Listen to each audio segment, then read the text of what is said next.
Well guys, it's late on a Saturday night. I got my gin and juice here, I got some knives, and I'm afraid it's rambling time again. Yep. We're going to talk about some knives, and something that I've been thinking a little bit about recently, and what kind of brought it on was over the last 6 months, I guess, I've kind of tried to refine my collection a little bit, weed out some knives that I really wasn't that interested in, didn't really enjoy carrying or whatever, and bring it down to kind of a core of blades that I'm really happy with and that probably will never leave my collection.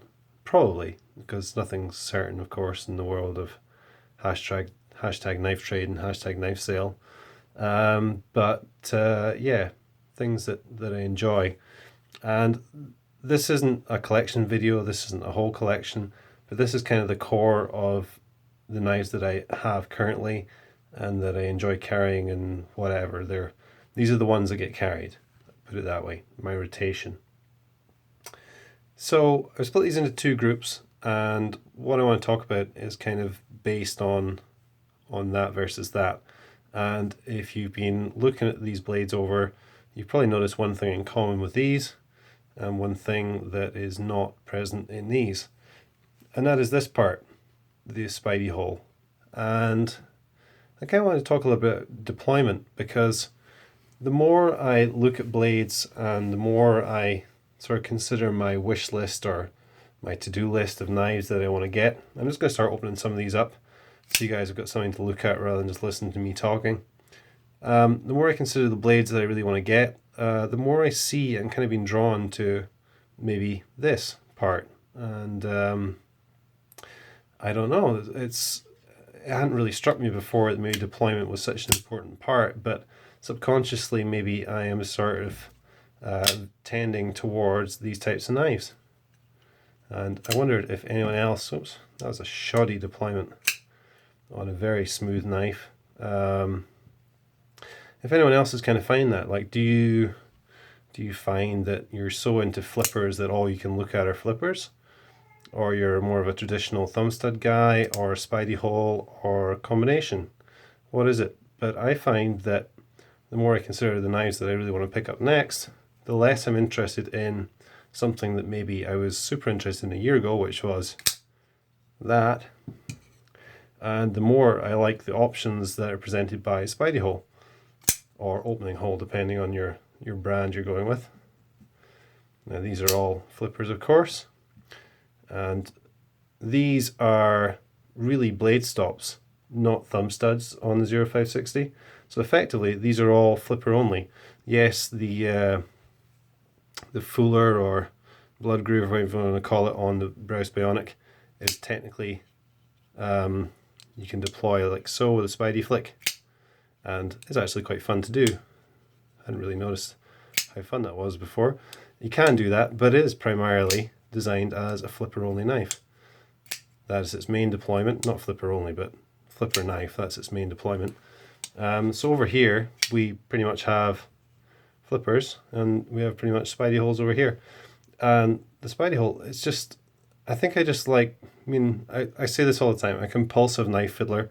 If I'm driving, and kids, don't do this at home, don't drive and play with knives, but I do.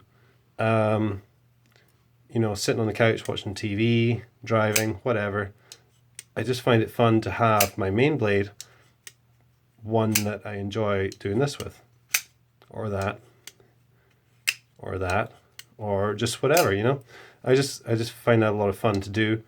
And at the same time, I kind of feel that feeds into my appreciation of a blade, how much I enjoy it, and how much I kind of learn how it works and how it feels in the hand, and just generally my overall enjoyment of the piece. And none of these are massively cheap, none are massively expensive, but when you are paying more than, I don't know, $30 for a knife, yeah, it's something you want to enjoy. Like if you pay a lot of money for a wristwatch, you want to wear it and see it when you're driving, when you're eating your meal, whatever, and enjoy it. And I find that my enjoyment of the knife increases if it's something that I enjoy to carry and play with and just generally, fiddle with. So I just find that the spidey hole increases that for the most part. Oops, my lanyard is interfering there.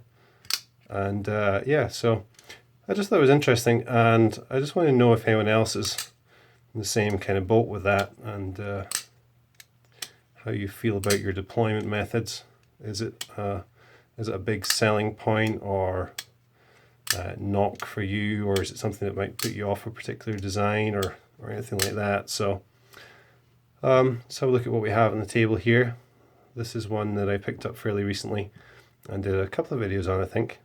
You might have seen, this is my Pacific Salt in H1 steel. You can see this has taken a bit of a beating so far, and have a look at that. You actually just noticed that there's a big old chip there right at the tip. Now, credit to this knife, the rest of that edge feels very, very sharp still.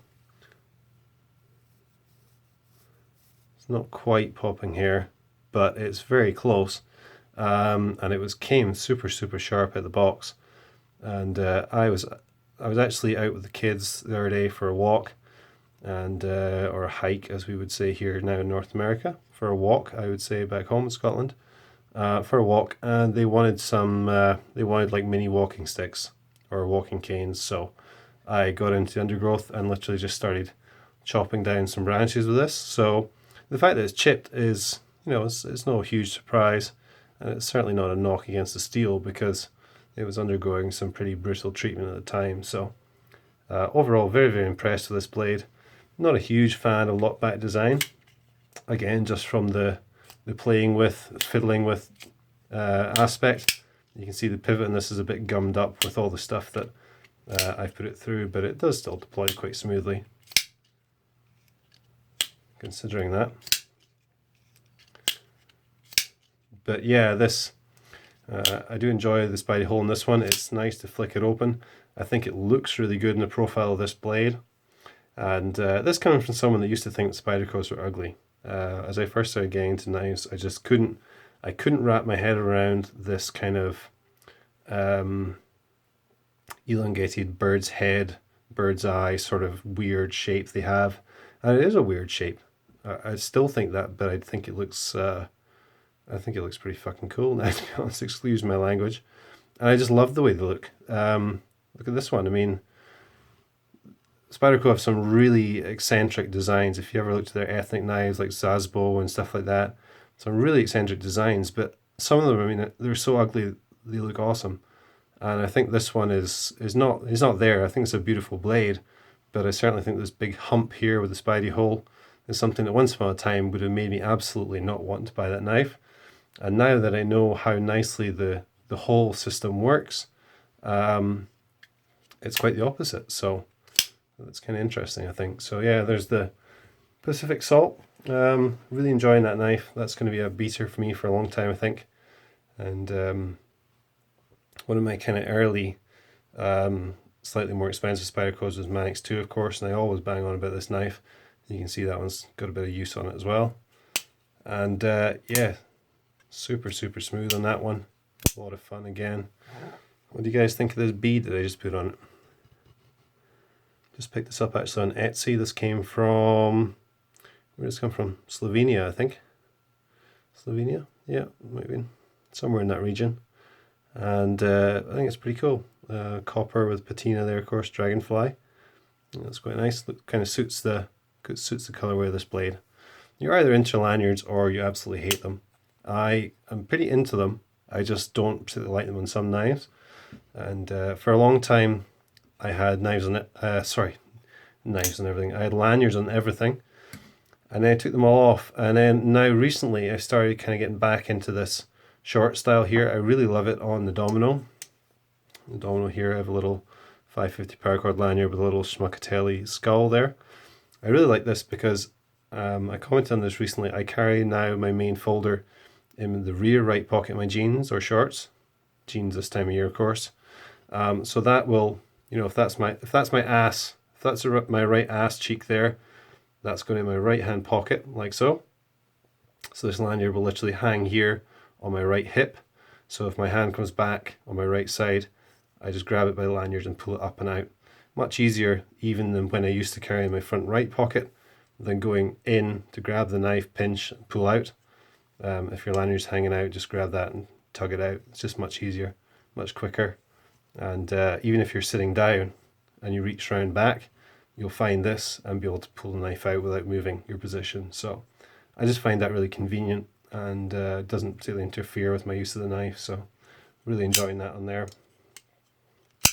Just listen to how hard that domino fires. Just crazy smooth. This knife took a bit of breaking in when I first got it, but wow, is it nice now. So nice deployment with the Spidey hole. Spidey flick too. And of course this one has the flipper option. A few Spydercos and a few more in the works, I think, with the flipper. Just kind of jumping on the bandwagon of popularity, maybe a little bit too late, I don't know. Flippers still seem to be really popular. I don't know if they're going to be a fad or here to stay or whatever, but I do enjoy flipper knives, I really do, but just finding that the Spidey hole is the one I use all the time on this knife, even though I have the flipper option. So what does that tell me about what I enjoy to use? So definitely the Spidey hole.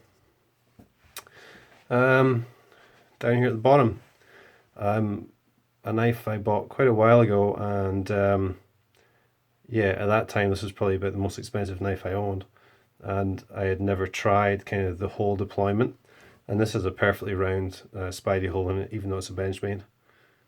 And yeah, it really works quite nicely in this knife. It's a little bit small, to be honest, for me these days. I prefer the larger blades and larger handles. I don't have huge hands, but I do find this a little bit small to maneuver in my hands and get a proper purchase on that hole. Or maybe it's just the fact that the distance from the pivot to the hole is so short due to the overall dimensions of the knife. I find that when I flick out, like, I sometimes misdeploy because I don't have that full sweep or flick to really get it going. You know, in the same way that here, I'm sorry if you guys are bored, but I'm quite enjoying talking about this stuff, so feel free to turn off or tune to another channel anytime. Look at the distance there between pivot and hole, and I just find that's much easier for me to deploy. Let's see if we can get a comparison of that. Yeah, you can see there how much shorter that is. So if I move that over somewhere about there, it's just got that much more reach, which I guess I just find it easier to extend my thumb that far and really flick it out. So yeah, I mean, some knives are just more fun than others, I guess. It comes down to that. And over on this side, what do we have? For a flipper only knife, I mean, the 452 is a lot of fun, and super smooth knife. Really nicely put together, I think. There's really nothing I can knock on the design of this.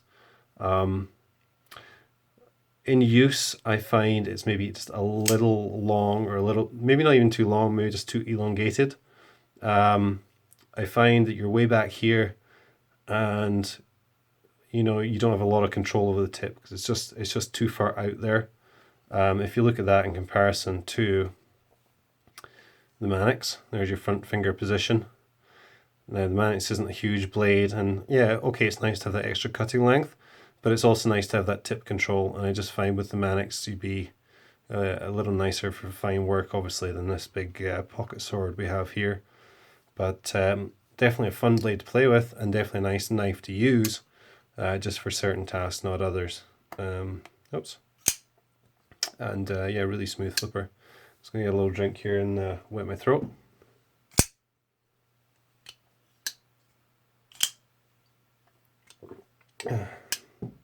I'm a hopeless left-hander.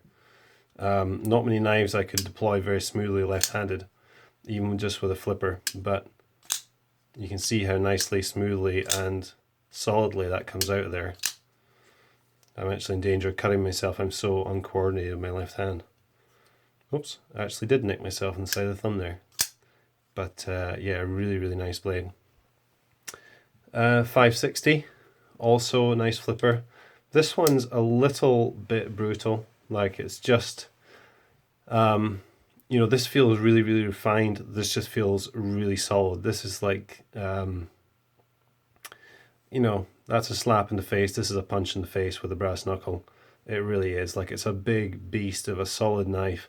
To deploy it, you have to absolutely crank on the flipper, but once it gets going, it comes flying out, and it locks in so solidly. Like I've talked about this before. I like to use my middle finger for a flipper, and somebody picked up on that in a video before and started saying how weird that was, but it's just what I prefer rather than my forefinger. So I usually use my middle finger, but if I use it in axis with the knife like that, I actually can't, or find it very difficult to get this knife to break free. I actually have to put my finger round the back and come sort of side on, like so, and that gives me much more leverage and really shoots it out. But it's still a fun knife to carry and a fun knife to play with, just not maybe as user friendly as some of the others on the table. Do it there with the forefinger. You can see once it gets going how smooth it is. But the full thumb studs, the actual blade stops, when I had this a little bit looser before I tightened up the tension on the lock bar, I actually could thumb deploy that, but not anymore. It's it's just too tough. I'm just gonna rip the end off my thumb trying to do it, so I tend to not use that. The quirkiest one out of all these would be this one. That's the Boker Excalibur, and really nice knife. Lovely piece, carbon fiber handles on this one, and very different mode of deployment altogether. Front flipper, which once you're used to it, it's actually a lot of fun. It makes for a really fast deployment. You can see there, if you catch it just right, absolutely flies out. Really nice lockup as well, right in the middle. But it does take something getting used to, and it's quite fun to play with. But I think technically, to use a front flipper, you're really supposed to reach over the top and pull back like that, which, as you can see, does work quite well, but it's nowhere near as fast as I find bringing the thumb up round the side, like so, because you just get all that extra force and pushback, I guess, rather than having to pull back and move your whole hand back down the handle. So again, quite fun, different mode of deployment again. I don't really have any knives in my main current rotation that are thumb stud only, so, or have a thumb stud at all, to be honest, and that's a little bit weird, I think, isn't it? Pretty much everyone has. I don't know why I don't. That will probably change when I pick up a Sebenza, which is going to happen at some point. Probably be, I would hope, first half of next year. There's just knives you have to try, and I found it interesting. I watched earlier this year, I watched a video from Matt, Knife Junkie 13, and if you don't know about his channel, go check him out. Matt hasn't been making a whole lot of videos recently. I know he's been going through some personal stuff, and I do wish the guy all the best, because he's making some really cool videos, and he's really enthusiastic and has a lot of passion about knives and axes and tools and just anything sharp and kind of in this community. So he's a really cool guy, and I'd love to see some more videos come from Matt. But yeah, anyway, Knife Junkie 13, guys, go check him out. And he made an interesting video. He picked up a Sebenza. I think it would be earlier this year. It was. I'm trying to remember. I think it was a 21 in Singo, and he picked it up pretty much for the same reasons that I would be getting one, which is kind of it's such a classic knife. It's such a benchmark knife, and so many people refer to it as being the be all and end all of knives, that it's something you just have to experience. Like if you're a car guy and into performance cars, you might say you have to experience a Skyline or a Porsche or whatever. Like it's one of those sort of things. So I think, like, I do like the design. I do have reservations that I may not enjoy it that much because it is thumb stud only. It's quite notorious for needing a break-in period, a lot of work on the thumb stud, a lot of deployment using thumb studs. I don't know if I'm really down for that, but I do want to try and just see. I love the concept, the knife for life sort of thing.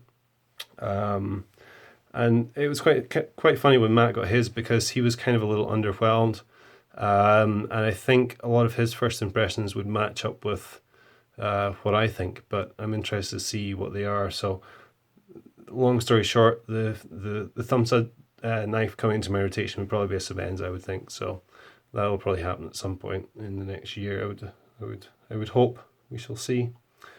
The other thing about Sebenza is I would probably like to buy one new, just to experience that kind of out of the box thing, because it's such a classic and because it has this sort of mystique, either justified or not. It has this mystique and sort of almost mythological quality in the knife community that I just want to try one new and see if I can make it mine. And if not, well, there's always a pretty good secondary market on them, so I'm sure I can move it on.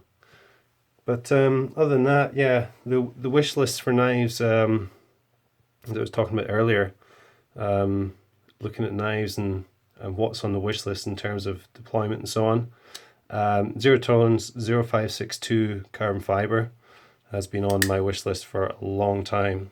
Beautiful knife, slicer grind, and of course flipper deployment. So that's on there, despite the fact it's a flipper. In terms of thumb hole, Spyderco Gale Bradley, and there's a new Gale Bradley 2. Those are high up there. Paramilitary 2, still on my to-do list after all this time. Meant to get one of those a long time ago. Never had one. Had one supposed to be coming in on a knife trade. If you follow me on Instagram, you'll know that that was seized by Canadian Border. Not Border Patrol, I guess, Customs. Because they thought it was a gravity knife or in some way illegal here, even though they're widely sold in Canada. So they still have that. That's several months ago now. They've probably had that, I guess, must be going on 15 weeks or so.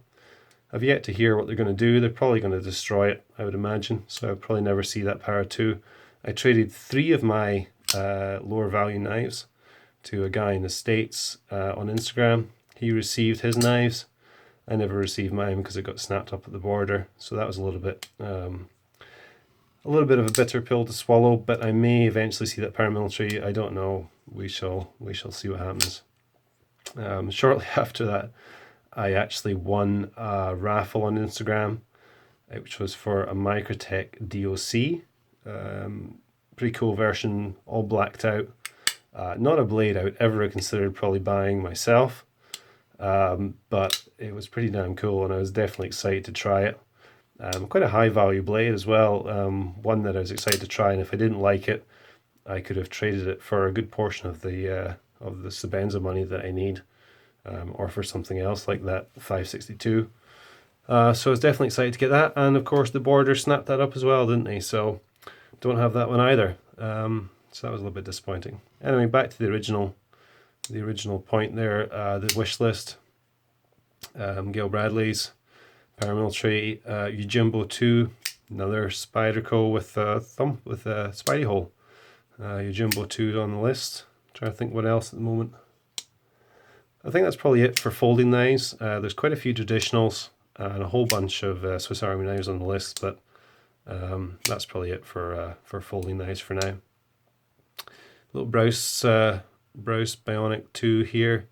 Just seeing on Instagram today the Browse Bionic XL coming out. I think that's going to be exclusive for Knife Ship Free. I could be wrong on that, sorry if I am, but I think that's going to be exclusive for them. And that's kind of tempting, to be honest, because I really like this. I've always liked this little Browse, but it is quite small. Let me get a drink here while I compare sizes for you.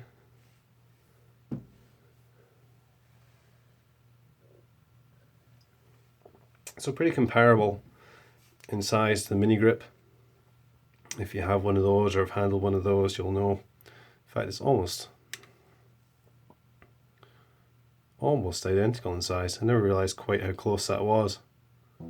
That's kind of freaky. Yeah, pretty much identical in size.